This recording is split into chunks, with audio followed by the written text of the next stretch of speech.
Hello, thanks for downloading this episode of On Farm. We're in strange times at the moment, so I hope you're all well and healthy. We've got something a bit more upbeat for you today. This is the first of 2 episodes we've recorded with the Batch Lady. Her real name is Suzanne Mulholland, and she lives on a farm in the Scottish borders. And over recent months, Suzanne has become rather famous for her fantastic social media batch cooking videos. So we've been to visit her to find out more about how it all began. But we didn't start our chat in her famous kitchen, but rather in the outbuildings on the farmyard where she keeps her ingredients and her amazing array of finished products. Right, so this is the famous freezer, the famous freezers. Freezers, yes. Wow. Batch Lady, you've got to have more than one freezer. Oh, amazing. So, quite well organised. Yes. So these are freezers that are catering freezers, so they're stand-up. And they've got they're just got shelves. It's like putting something in your pantry, basically. Perfect. So easy to view what's in there. Exactly. Yeah. So it's usually got chicken meals, fish meals, vegetarian. That's the fish one. That's the vegetarian one. So each shelf is a different protein. So this is my freezer that has already prepared meals. So it's been batched. It's been freezer. batched. Yeah. This is the batched freezer. So you just pull it out and you'll see how thin they are. That's the mistake I'm making at home. It's a freezer bag, but almost completely flat. So this one's got spaghetti bolognese times 4 portions in it, but it takes up almost no space because of the way that you've packed it into the freezer. Exactly. So it looks like a thin book. That's the best way to describe it. And you stack them up like a bookshelf. Now, the reason that they're so good is if you put them in a freezer bag, and these are all washable and reusable, the freezer bags, so you don't have to worry about, as long as you buy ones, then you're not wasting the plastic. By freezing them flat, you get way more in. So even if you've got a small freezer, you don't need to worry. But also they defrost really quickly. So they defrost because they're thinner. Where if you've frozen your stuff in an ice cream tub, 3 weeks, wait for that to defrost. So these defrost really quick. And also because they're in a bag, if you put them in freezing cold water, they'll defrost in 15 minutes. That was a tip that I didn't know until I watched one of your videos in the early days.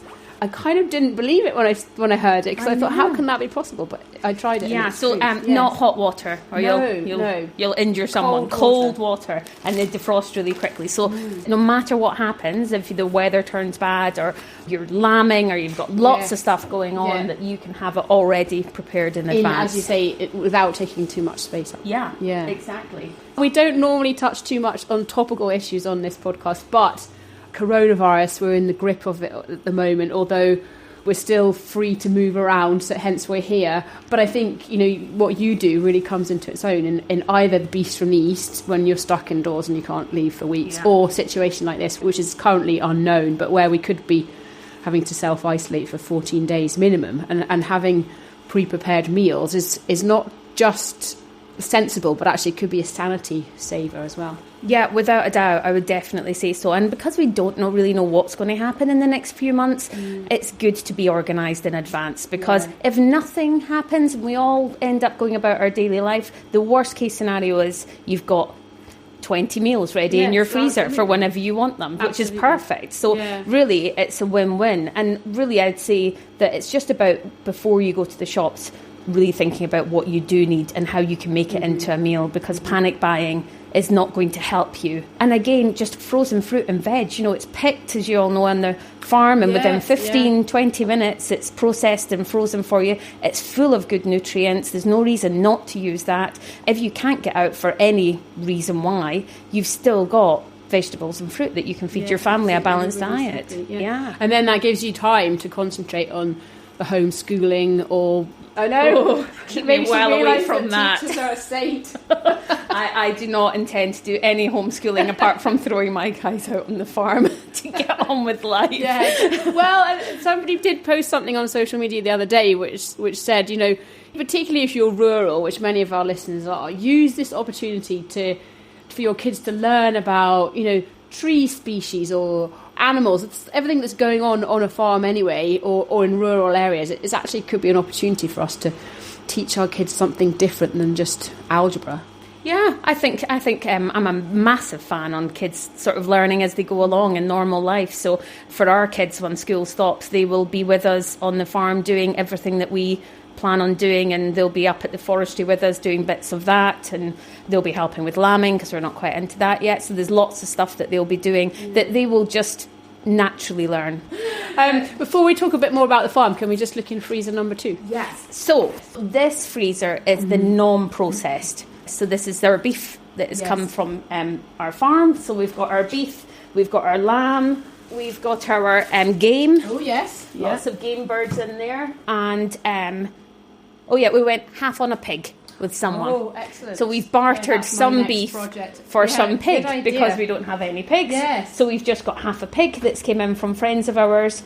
And black pudding that came from Carluke. I don't know if you know Carluke black pudding. No, I don't. So Ramsay's.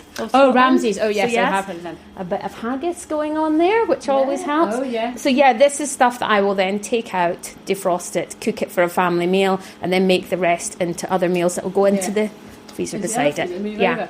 And I know supermarkets are critical for all of us. You know, I don't know very many people who don't shop in a supermarket. We need them. But I know that you also love to support local shops, and your butcher being one example. Can you tell us a bit about that and how you kind of integrate local produce into supermarket staples in your recipes?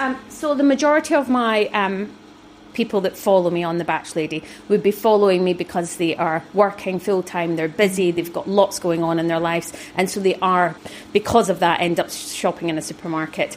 And it is more expensive sometimes shopping locally. We have to, that has to be a reality in it. But what those local shops give you, like my local butcher, who I've done lots of videos with, and I've done videos at Peebles at the fish shop, is they give you great knowledge that you wouldn't necessarily know before. So some of the videos that we've done are sort of, going to the butchers and saying, what is the cheaper cuts of meat that we can use when we're making these meals? You don't always need the expensive cuts. If you're going to put something in a slow cooker or slow roast it, you are then using much better meat. It's locally sourced, you're helping, but you're still spending the same amount of money because you're eating a cheaper cut of meat, and that's where these butchers come into their own. And you're supporting the rural community by putting your money into local butchers in that case, and also the farms where the meat's coming from. So it's kind of a win-win.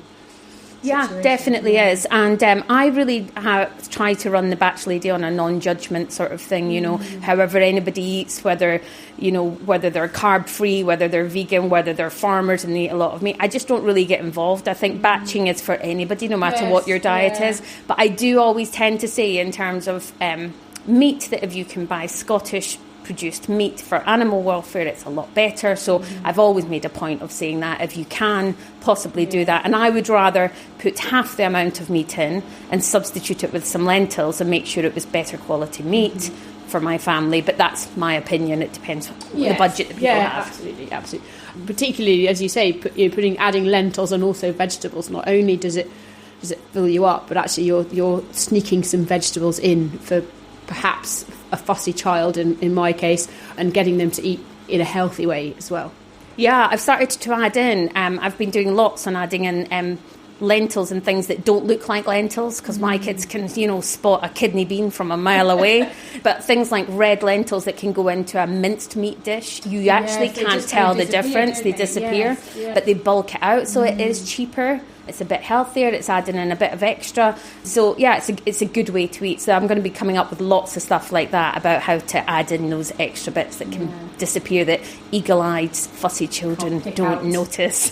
Thank you, Suzanne. That's fulfilled my organisational obsession, and I love to see order, and that's amazing. And we've seen the raw product in the beginning of the journey and all of the batched cooking at the end of the journey. So I think it would be good to go back indoors now and have a chat about where it all began and everything that's happened since then, with the book launch, which was quite recent, and hear your story. Perfect. Yeah, let's go. All right, look. Come back indoors, get the coats off, and sit down at the kitchen table. It's such a welcoming, lovely hallway. I love your church pew there. It's really nice. It's extremely cosy.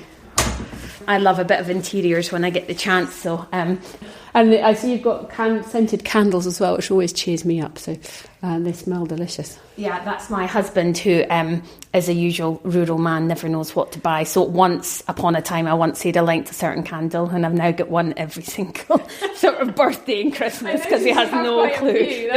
They're the same scent, the same brand. I mean, he just goes, right, I'll just order that online before. He's probably got a stock sometime.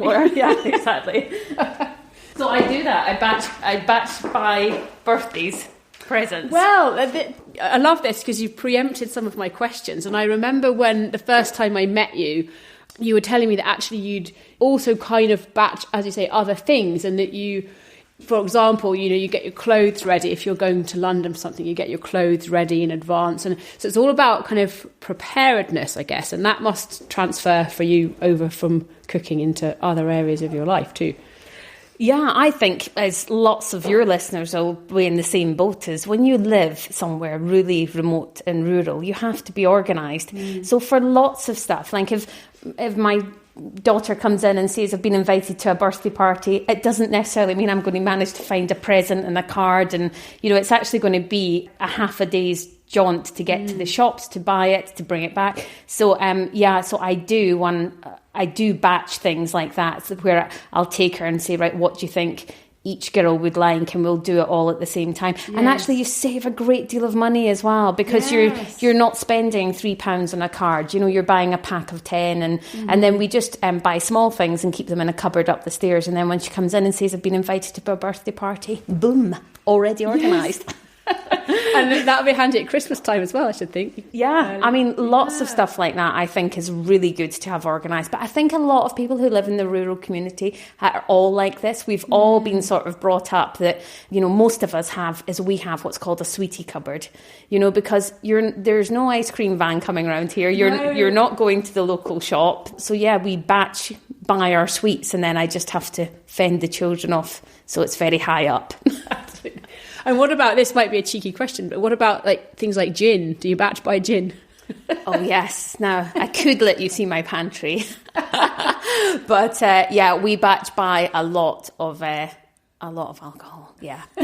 Well, you just never know when you might need it. And I think now is maybe a time that I've actually given up alcohol for Lent, but I've said to my husband, if they close the schools in East Lothian, then I'm declaring exceptional circumstances and I'm giving up my Lent goal, because I don't think I can deal with 24/7 kids and not have a glass of wine at the end of the day. That's a terrible admission. No, not at all. I've already started the exceptional circumstances. I'm well in there. Last night I opened a bottle of red and went for a bath. Decided that I would just relax as everything was being cancelled in my diary, because I was supposed to be in America next week for starting with the book, and it's all postponed. So bottle of red it was. And speaking of alcohol, did you crack open a bottle of champagne on the day that your book was launched? I'm sure you did. Do you know, we should have, but we were quite busy here and I can't remember what was happening. So it's been lovely launching a book and doing all of this stuff has been fantastic. But there's definitely, here's a good example. So last night I said to my husband as he came in the door, I said, I've just had an email to say that I'm in the Sunday Times bestseller list for the second week in a row. I said, which is amazing. And he says, I've just been to check the biomass. That's brilliant. But could you come and help me with such and such? So they're really pleased. Everybody's really happy. But life sort of just goes on as normal in this house. And I think the kids are loving it that they tell everybody that their mum's a YouTube sensation, which I'm not, but it's you are. They think that's cool. If you've got teenage kids, that your mum's a YouTuber, they think that's very the cool. Ultimate and cool. We're sitting right now by the kitchen island next to the Arga, which is keeping us warm, and obviously Argas are a staple of quite a few farmhouse kitchens. So Suzanne, you told us that this all began because you already batch cooked, and some of your school mum friends said, well, show us how to do it. And you did a demonstration for them. And that was 2.5-ish years ago. And it's just snowballed since then. But can you tell us a little bit about the steps along the journey? So it all started actually about 10 years ago when I had my kids, actually probably about 13 years ago, when I really realised that I wanted to batch cook, and what was out there was either, slightly outdated in terms of it's just being stews and soups and things like that, or I then started to look at Americans and how they batch cooked, but it was all very much full of cheese and it wasn't quite how we ate, it wasn't things that we always wanted to eat. So I've always cooked like this, and then 2 years ago, friends obviously at the school gates kept saying, how do you always know what you're having for dinner? Help us. And a friend of mine wasn't very well, and we were raising money for charity for that. And so I said, why don't you come along? And everybody had to sort of, pay at the door and come into my kitchen. There was 20 mums, and I did a quick demo for an hour and made 10 meals. They all went, okay, you need to put that on YouTube or Facebook